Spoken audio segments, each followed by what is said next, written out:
नमस्कार मंडळी. मग सरस्वतीज ब्लॉगमध्ये आपल्या सर्वांचं स्वागत आहे. चला, मी कुठं जात आहे तुम्हाला सांगणार नाही, पण माझ्यासोबत मात्र मी तुम्हाला घेऊन जाणार आहे. येणार ना? मग तर बघा मी कुठं आले. हे पहा, आज ना माझी बेस्ट फ्रेंडचा मॅरेज अॅनिव्हर्सरी आहे. तर मी कल्पना, कविता, शिवनंदा, सुरेखा आम्ही 4-5 जणींना मिळून तिला आहेर घ्यायचा ठरवलाय बरं का. तर मग आम्ही आलोय द्वारकादास श्यामकुमार मध्ये काय घ्यायला, आहेर घेण्यासाठी. हे पहा, आम्हाला ही इथं आल्या बरोबर एकच साडी टाकली त्या भैयानी आणि आम्हाला ही सिल्कची साडी खूप आवडली. आणि मंजूला पण असेच फेंट कलर आवडतात म्हणून आम्ही ही कलर घ्यायचं ठरवलं. मला पण आवडली, कल्पनाला पण आवडली. आता त्या तिघी बाहेर असल्यामुळं खरेदीसाठी आम्ही दोघीच आलेलो, मी आणि कल्पना म्हणायली दुसऱ्या साड्या पण दाखवायली, कॉटनच्या साड्या. कारण मंजूला सिंथेटिक साड्या आवडत नाहीयेत, कायम आवडत नाहीत माहीत नाही, पण आवडत नाहीत. तिला अशा कॉटनच्या किंवा सिल्कच्याच साड्या आवडतात. म्हणून आम्ही ठरवलं की सिल्कचीच साडी घेऊया. कारण लग्नाचा वाढदिवस असल्यानंतर माणसाने कशी असं लग्नासारखं झंकीपेंकी तयार झालं पाहिजे आणि तिला सुद्धा ती फिलिंग आली पाहिजे लग्नवाली, है ना. म्हणून आम्ही सुंदर अशी हे पा मंजूला साडी घ्यायची ठरवली आणि घेतली पण. हे भैया घडी करत होता. खूप छान साडी आहे. तुम्ही सुद्धा अशी साडी एकदा घेऊन बघा, किती छान आहे ती. खरंच खूप सुंदर सिल्कची साडी भेटली. माझी कल्पनाची चर्चा झाली, तुला आवडली का, मला आवडली का. मी म्हणलं मला पण आवडली, कल्पनाला पण आवडली. खूप छान साडी आहे. तिथं खूप साड्या होत्या कॉटनच्या. मी यशला दाखवली ही क्रीम कलरची कॉटनचीच साडी होती, पण चला म्हणलं जाऊ द्या. मग कल्पना दुसऱ्या पण कॉटनच्या चंदेरी कॉटन वगैरे आता ब्ला ब्ला ब्ला कॉटनच्या साड्या आहे ते असतात दुकान म्हणल्याच्या नंतर काय तिथं काही ऊनच नसतं बघा. मग आम्ही तेच साडी घेतली सिल्कची. पण कल्पनाचं मन अजून आगळं वेगळं काही बघायचं होतं म्हणून म्हणलं चला बघूया. मग हे पण सिल्कचीच साडी होती, पण ही हाफ असल्यामुळं परकरचे वांदे येतात. खाली परकर मॅचिंगचा घातला की वरी दिसतोय आणि वरचा मॅचिंगचा घातला की खाली दिसतोय. म्हणून ही कॅन्सल केली आणि आम्ही तीच चॉकलेटी साडी मंजूसाठी आम्ही सिलेक्ट केलेली आहे. मला ही आवडली होती चॉकलेटी, पण आता ती काही ड्युटीला जात नाही, VRS घेतल्यामुळं घरीच आहे. मग आता अशा क्रीम कलरच्या पांढऱ्या साड्याचं काय काम, नको म्हणलं. पण कपडा वगैरे छान होता, मला आवडली साडी, पण नको म्हणलं. आणि मग आम्ही तिथून आता जायचं ठरवलं. आता उठणार म्हणजे ही फुलाची साडी नजरेसमोर आली आणि ही ट्रेंडिंग साडी होती बरं का. मग आम्ही बघितली आणि निघालो वरती. आता वरती काय काम आहे, आलं का लक्षात. आता वरती नवरीला जर साडी घेतली तर नवरदेवाला कपडे लागतात ना. आमचा नवरदेव तसाच कसा ठेवायचा. म्हणून म्हणलं चला नवरदेवाला पण कपडे घेऊया. आणि माझी मरमर एकच, मला मॅचिंगचं शर्ट, मॅचिंगची पॅन्ट पाहिजे. जशी साडी तसाच ड्रेस पाहिजे. आम्ही एवढं परेशान केलो त्या दुकानदार दादाला, बापरे. तो पण हसायला लागला आणि म्हणायला ताई कितवी अॅनिव्हर्सरी आहे. म्हणलं 30, 31, 32 आसपास असेल. म्हणलं का हो दादा. अहो ह्या वयात मॅचिंग, गपचूप बसा म्हणलं, आम्हाला मॅचिंग पाहिजे. कारण आजकालची मुलं मुली ट्रेंड निघालाय ना, नवरा बायकोने मॅचिंग घालायचं, मग आम्ही का घालू नये. मग आपल्या मैत्रिणीची हौस आपणच करायची. म्हणून मी मॅचिंगचा शर्ट आणि मॅचिंगचीच पॅन्ट घेतली. तिथून आलो केक घ्यायला. मग यशला हा गुलाबजामुनचा केक आवडला, पण मला मागचा आवडला होता. का तर त्याचं ते वरचं हे पहा, हे गोल गोल खायला लय आवडते मला, म्हणून मी घेतला. आणि हा इतका सुंदर केक आहे ना, मस्त केक मिळाला. 1 किलोचा केक घेतला. हे पहा, दादा नाव टाकतोय मंजू आणि बाळासाहेब. छान नाव टाकलं बरं का, आवडलं पण मला. दादाने नाव छान टाकलं आणि आम्ही निघालो केक घेऊन मंजूकडं. कारण वाजलेले होते आता 7. मंजूनं टायमिंग दिलता 7:30चा. म्हणून म्हणलं चला उशीर होऊ नये म्हणून मी आणि यश कपडे, कारण कल्पना गेली घरी, भाऊजीला लेकरावाला घेऊन येते म्हणून, आणि मी कपडे आणि केक घेऊन आले. आल्या बरोबर. हे पा आमची नवरी बाई आणखीन तयार पण झाली नाही, काही नाही. हिचे काही फोन संपनात. बाई ग आवर म्हणलं, नवरी तू आहेस आणि तू तर अशीच बसली म्हणलं, आणि आमची नवरी तर फोनवरच होती. मग झालं काय, घरी आलो, नवरी आवरायला घेतलं नवरीनं, आणि कल्पना आली. हे पाही कल्पनाचे गोंडस बाळ इतके आगाव आहेत ना, बापरे. यश दादा आणि त्यांचा धिंगाणा, आणि हे पाही गाडीचं काम. अशा प्रकारे लेकरं खेळत होते. मग कविता आली, मी, कविता, कल्पना गप्पा चालू होत्या. तेवढ्यात भाऊजी पण आले, बाहेर गेले होते. मग भाऊजीला पण आवरायला सांगितलं, हातपाय धुवायला. भाऊजी आत गेले तयार होण्यासाठी. आणि हे पाही लेकरावाचं काय करावं मंडळी, लेकरं ऐकत नाहीत, गप्प बसत नाहीत.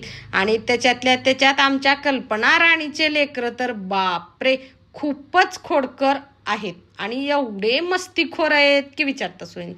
खूप खूप मजा करतात बघा. हां, मस्तपैकी का गाडी खेळत होता. आता हे लहानपण ते ज्याचं त्यानंच अनुभवावं लागतंय, आपल्याला येत नाही बघा. अशा प्रकारे सगळेजण तयार झालो आम्ही आणि निघालो. आम्ही घरात करायचं म्हणलो, पण मंजू म्हणली नको. त्यांच्या अपार्टमेंटमधले म्हणजेच नावंदर सिटी, त्यांचं हे नावंदर सिटीमध्ये राहती मंजू, आणि मग तिथल्या त्यांच्या फ्रेंड खूप होत्या. मग मंजू म्हणली की आपण त्यांच्या सगळ्यांसोबतच साजरी करू म्हणून. हे पा भाऊजी, आम्ही, लेकरं आता बाहेर कुठं करायची आहे माहिती का अॅनिव्हर्सरी? चला मी तुम्हाला दाखवते, माझ्यासोबत घेऊन पण जाते. असं सांगायचं आणि बघायचं नाही, तसं करायचं. हे पा आमच्या नवरदेवाने घराबाहेर पाऊल टाकला, तसेच नवरीनं पण एकमेकाच्या हाताला धरून सुंदर असं लग्न मंडपाकडे निघालेले आहेत आमचे नवरा नवरी. तर सर्वांनी हे पा आमचा घोल्या कपडे घेऊन पण निघालेला आहे, आणि बाल गोपाल सुद्धा लग्न मंडपामध्ये म्हणजेच समोर गार्डनमध्ये सगळे जमा होत आहेत. तरी आपण सर्वांनी, जेवढे जेवढे जण व्हिडिओ पाहत आहेत तेवढ्यांनी सर्वांनी लग्न मंडपामध्ये म्हणजेच आमच्या घराच्या समोरल्या गार्डनमध्ये हजर राहावे, ही सगळ्यांना नम्र विनंती. हे पा आमचा लाडोबा अनिरुद्ध खूप खूप लाडका आहे बरं का आमचा, सगळ्यांचाच. खूप छान स्वभाव आहे आमच्या अनिरुद्धचा, शांत, मन मिळावू, कोणालाही एकही शब्द काहीही न बोलणारे आमचे अनिरुद्ध राजे. मग अशा प्रकारे हे पहा, हे मंजूचे पप्पा धनराज बिराजदार. हे मंजूचे पप्पा सर होते बरं का शाळेमध्ये शिकवायला. मम्मी शिक्षिका. ह्या 2 नंबरच्या 3 नंबरच्या मंजूची मम्मी आहे, ही पण शिक्षिका होती. अण्णा पण शिक्षक होते, आता रिटायर झालेत वयाप्रमाणे. खूप खूप प्रेम करतात आम्हा सगळ्यांना, जणू काय आम्ही मंजूच्या बहिणीच आहेत अशा प्रकारे प्रेम करतात. मंजूची फॅमिली आम्हा सर्व मैत्रिणींना खूप खूप प्रेम करते बरं का.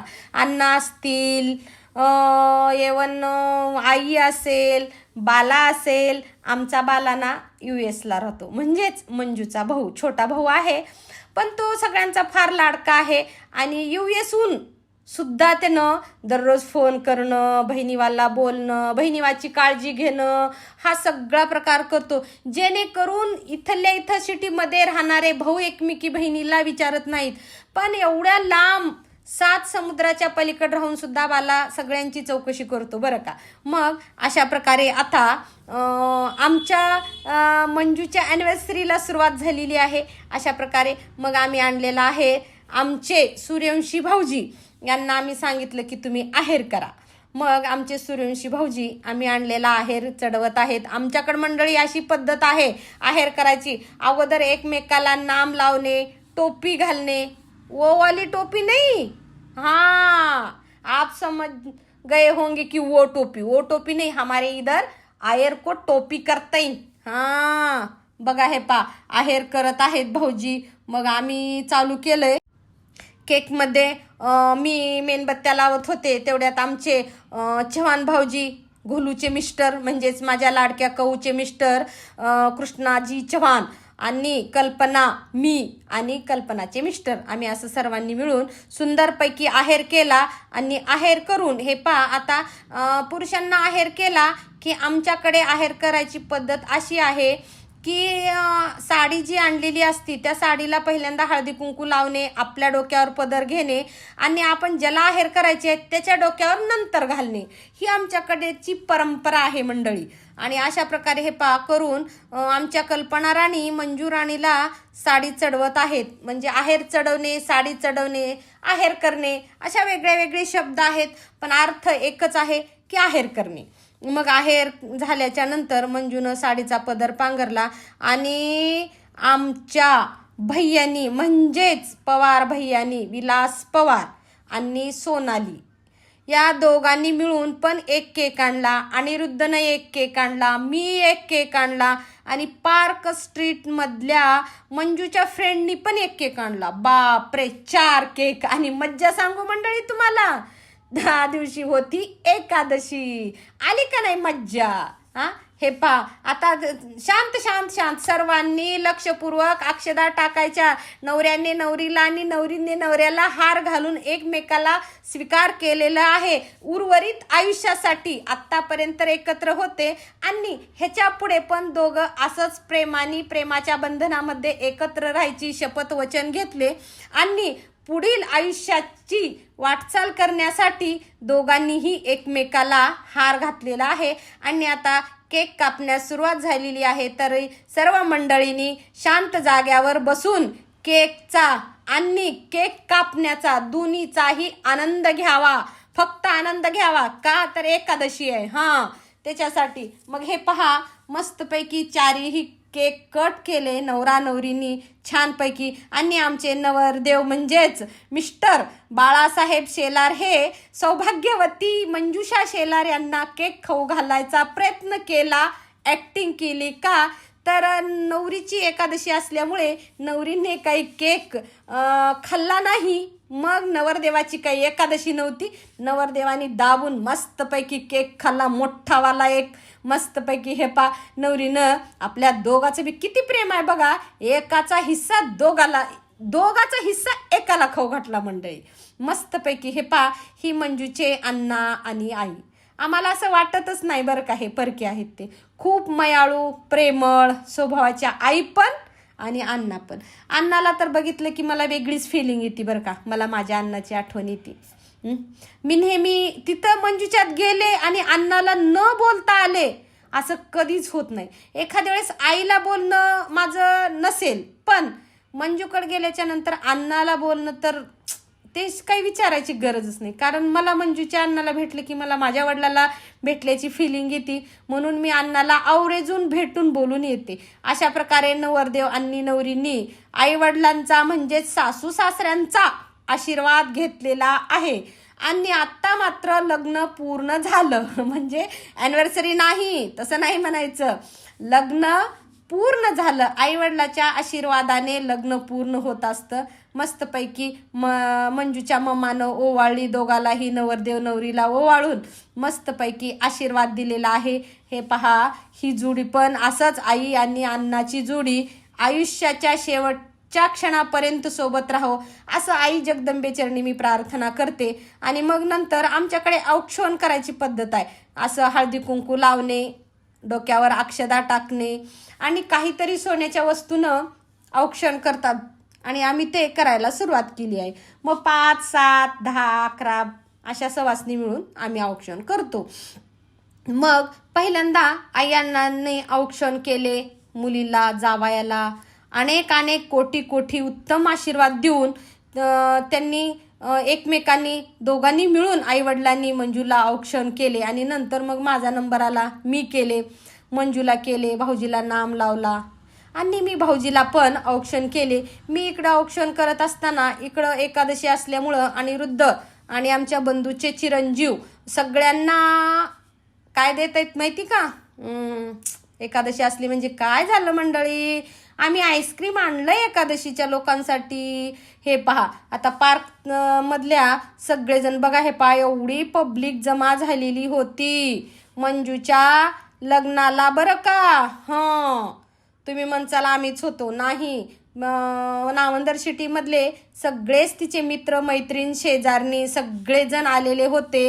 आणि हे आमच्या सोनाली वहिनी केक कापून सगळ्याला देत होत्या. हे आमचे सूर्यवंशी भाऊजी आणि आम्ही सगळ्यांनी औक्षण केले. सुंदर अशा प्रकारे लग्नाचा वाढदिवस साजरा करण्यात आला. अतिशय सुंदर आणि सुंदर वाढदिवस झाला मंजूचा आणि भाऊजीचा. मग तिथून आम्ही लेकरावांना केक वाटप करणे, खाऊ घालणे झालं. मग आणखीन एक प्रोग्राम राहिला होता. ही आमची मजा प्रेम आहे बरं का आमचं. आणि दोघाला एकाच हारामध्ये गुंफलो. जसं एका हारामध्ये अनेक फूल बनून गुंफल्याच्या नंतर हार तयार होतो, तसंच आमच्या सगळ्यांच्या अनेक प्रेमाचा एक हार तयार करून आम्ही भाऊजीला आणि मंजूला घालून इतका सुंदर परत एकदा घरात आल्याच्या नंतर